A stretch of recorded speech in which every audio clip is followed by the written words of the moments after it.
नमस्कार श्रोते हो, रेडिओ जयंतच्या आनंदी कट्ट्यावर मी अनुराधा आपण सर्वांचं मनपूर्वक स्वागत करते. श्रोते हो, कुठल्याही नात्यामधले गैरसमज जर वेळीच दूर झाले तर नक्कीच त्या नात्याचा गोडवा अगदी आयुष्यभर टिकून राहतो. अशाच आशयाचं आनंदी कट्टा आहे आजचा आणि हा विचार मांडलाय विदुला जोगळेकर यांनी. ऐकूया. नणंद भाऊजाईचं बारीकसं काहीतरी बिनसलंय काकूंच्या लक्षात आलं होतं. अबोला खासच नव्हता पण बोलणंही बरंच औपचारिक वाटलं त्यांना. अगदी बोट ठेवून दाखवावं असं ठळकही काही नव्हतं, पण तरीही मुक्या मारासारखं जाणवत होतं. मात्र खरं तर कोणत्याही दोन माणसात बिनसलेलं नातं त्या दोन जणांव्यतिरिक्त कोणी सावरू शकत नसतं हे समजण्या इतक्या काकू नक्कीच सुज्ञ होत्या. पण समवयस्क, एरवी छान एकत्र हसून खेळून सगळं करणाऱ्या दोघीजणी जाणवण्या इतक्या एकमेकींपासून दुरावल्याचं त्यांच्या लक्षात आलं होतं. लेकीपेक्षाही ना त्यांनी सुनेला चाचपडून पाहिलं, पण तिनेही ताकास तूर लागू दिला नाही.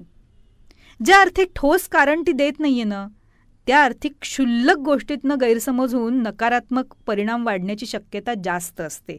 हे वयानं अनुभवी काकूंनी चांगलंच जाणलं होतं. लेकीनंही उडवाउडवी केली, तसं त्यांनी त्यांच्या बाजूनं दोघींनाही सावध करायचं ठरवलं. सख्ख्या नात्यात वेळीच गैरसमज मिटवले गेले नाहीत तर तेढ वाढतच जातं. लेकाच्या वाढदिवसाच्या दिवशी त्यांनी लेक जावयाला जेवायला बोलवून बासुंदी पुरीचा बेत आखला. चौघही जण मनापासून बासुंदी खाणारे.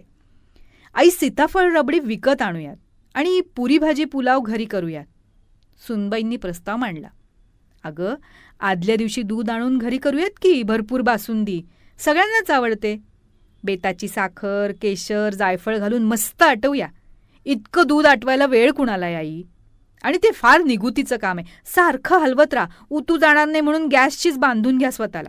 तळाशी बशी ठेवा, नाहीतर करपलीच म्हणून समजा. आणि जरा जरी वास लागला ना तरी बासुंदी खावत नाही हो, नकोच ना ती रिस्क. त्यापेक्षा विकत आणूया. वाटी वाटी पुरते हो, आणि गोडही खूप खाल्लं जात नाही हल्ली. सुनबाईंनी काकूंचा बेत मोडीत काढायचा प्रयत्न केला. मी आहे ना, बघते मी. फक्त एकदा ना मला 5 मिनिटं मदत लागेल, तेवढा वेळ मला दे म्हणजे झालं. तू परत बासुंदी वाढायलाच ये नंतर, काकूंनी तिला निग्रहानं सांगितलं. ठीक आहे असं म्हणत सुनबाईंनी खांदे उडवले. मी सोपं ते सांगितलं तुम्हाला, पटलं तर बघा, नाहीतर मग बघा काय करायचं ते. काकूंनी रतिबात 4 लिटर दूध जास्त सांगितलं आणि दुधाचं पातेलं गॅसवर चढवलं. पहिलं दूध पूर्ण तापेपर्यंत लक्ष ठेवू ग दोघी येता जाता. त्यांनी सुनबाईला बासुंदी घाटावर ओढलंच.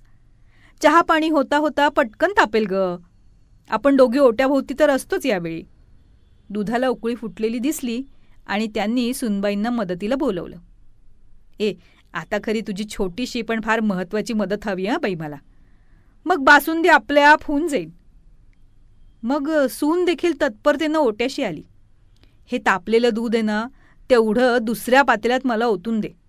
अगं, मला गॅसवरनं उचलणं अवघड जातं ग. आई, इतकीशी गोष्ट करायची आहे, तिला मदत काय म्हणता, लगेच देते ओतून. सावकाश बाळा, दूध आणि पातेलं तापलेलं आहे हं. त्यांनी काळजीपूर्वक तिच्या हातात 2 नॅपकिन दिले. सुनबाईंनी मग सहज या पातेल्यातलं दूध त्या पातेल्यात केलं. पांढरा शुभ्र बारीक जाळीचा पातळ थर पातेल्याच्या तळाला गच्च चिकटला होता. झालं? अजून काही करायचंय का? तिने काकूंना विचारलं. हो, एकच महत्त्वाचं काम कर आता. ती तळाला चिकटलेली सगळी खरड काढून टाक आणि त्या पातेल्याचा तळ तेवढा स्वच्छ कर. वाटलं तर थोड्या पाण्यानं धुवून घे आणि हे परत दूध त्या पातेल्यात ओतून बारीक गॅसवर खुशाल ठेवून दे. मग तुला आणि मलाही त्याच्याकडे बघायची गरज पडणार नाही. मग साखर घालायच्या वेळीच ये वाटल्यास. अहो आई, खाली लागेल ना दूध, हलवावं लागेल ना. अगं नाही बाळा, एकदा का तळाशी साठलेली खरड काढून तळ स्वच्छ झाला ना की मग दूध, बासुंदी परत लागण्याची, करपण्याची, उतू जाण्याची शक्यता पूर्ण मावळून जाते. हेच तुला मला दाखवायचं होतं. दिवे लागणीपर्यंत दूध छान आटून तांबूस रंगात आलं. घरात वास पसरवून गेलं. आटीव खमंग बासुंदीच्या वासानं घर हसलं. खरंच की आई, किती सहज झाली नाही बासुंदी. मला उगाच करण्याची भीती वाटत होती.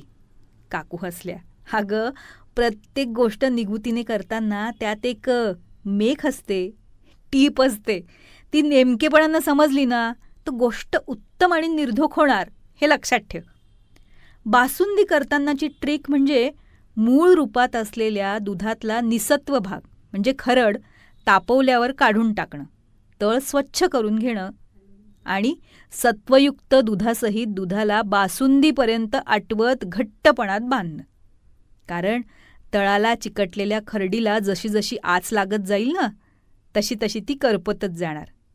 कारण दुधातलं ते निसत्व आहे आणि हे निसत्व नेहमीच तळाशी जाऊन बसतं आणि बासुंदीला करपट वास देतं.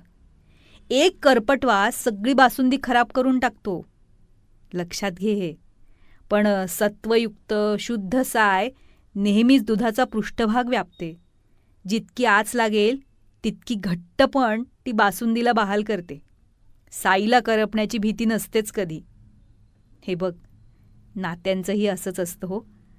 नात्यातले गैरसमज वेळी स्वच्छ केले नाहीत ना तर परिस्थितीमुळे येणाऱ्या रागलोभाच्या आचेवर ते करपतात आणि मग आयुष्यभर नाती आकसून जातात. नात्यातले गैरसमजसुद्धा त्या दुधाच्या खरडीसारखे निसत्व असतात. सत्वयुक्त शुद्ध नातं नेहमी घर, कुटुंब, समाज बांधून ठेवण्याचं काम करतं. हे कायम लक्षात ठेव. काकूंचा रोख कोणत्या दिशेनं आहे हे समजणारी सून शहाणी होती. तिने पटकन त्यांच्या हातावर हात ठेवत त्यांना थोपटलं आणि निवत आलेल्या बासुंदीवर काकूंनी सुद्धा मग छानपैकी केशर काड्या पेरल्या.